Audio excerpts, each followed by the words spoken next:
successfully, if we're ever going to do outreach in our communities successfully, we know that we need to begin with prayer. Amen? Amen. So tonight I want to tell you, number one, I pray because God hears my prayers. Amen. And you know what? He hears your prayers. I'm sorry. Let's go to our Bibles. And let's go to our Bibles to the book of Acts, chapter 12. I don't know something. I'm sorry, let me see if I can get this better. There is something stuck in my throat.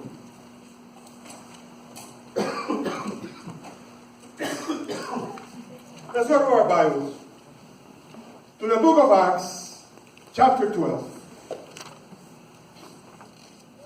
And let's begin reading on verse 1. Acts 12:1. And it says something very interesting there. Let's begin reading.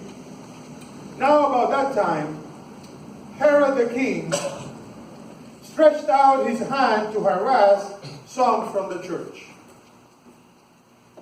Let me just start by saying that whenever Satan realizes that the church is about to go to the next level, he begins to harass the church. Whenever Satan realizes that your life is about to go to the next level, whether you're in school and you're about to do some great things, Satan hates you. He doesn't want you to do great things. He doesn't want great things to happen in your life. When he realizes that your family is about to go to the next level, when he realizes that you're about to start doing better in your job, when he realizes that your spiritual life is getting better and stronger, he hates that.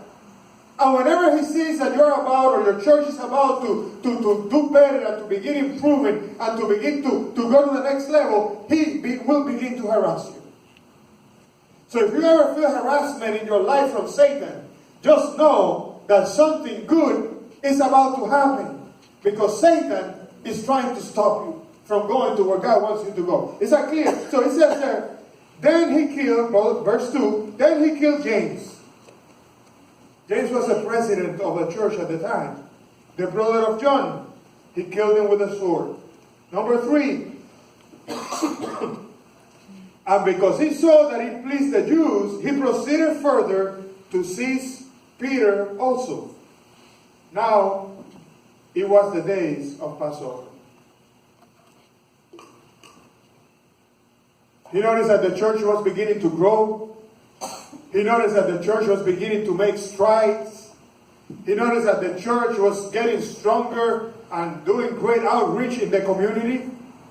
And he wanted to stop that, so first thing he does, he takes the president of the church and he has him killed. That's King Herod. Satan used King Herod to harass the church. They noticed that some people were happy about it, and he went and he got the preacher. Peter was a preacher. Got a hold of him, and he was planning to do to Peter the same thing that he had done with James. Question. What do you do when Satan begins to use someone to harass you?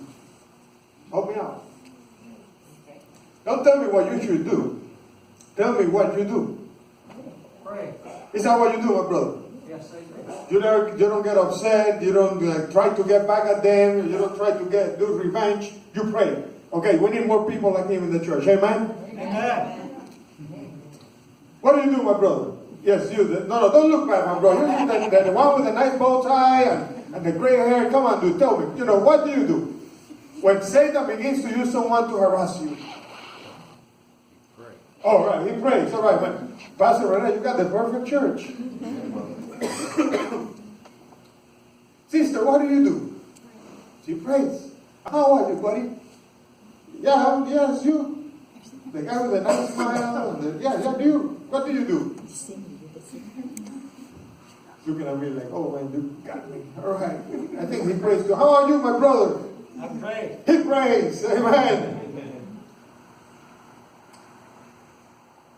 At times we do all the things. I'm glad that here in this church we pray. At times we try to get revenge. At times we get upset and we try to fight back. At times we try to defend ourselves. I know, not here, but that's what I've done at times. when someone is trying to harass me? When Satan is using someone to harass me?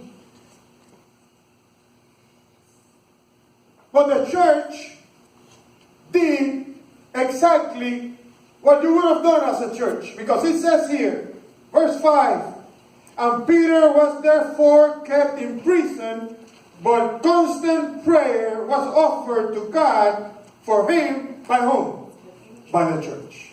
Amen? Amen. Now, if those of you who are preachers, give me a little break.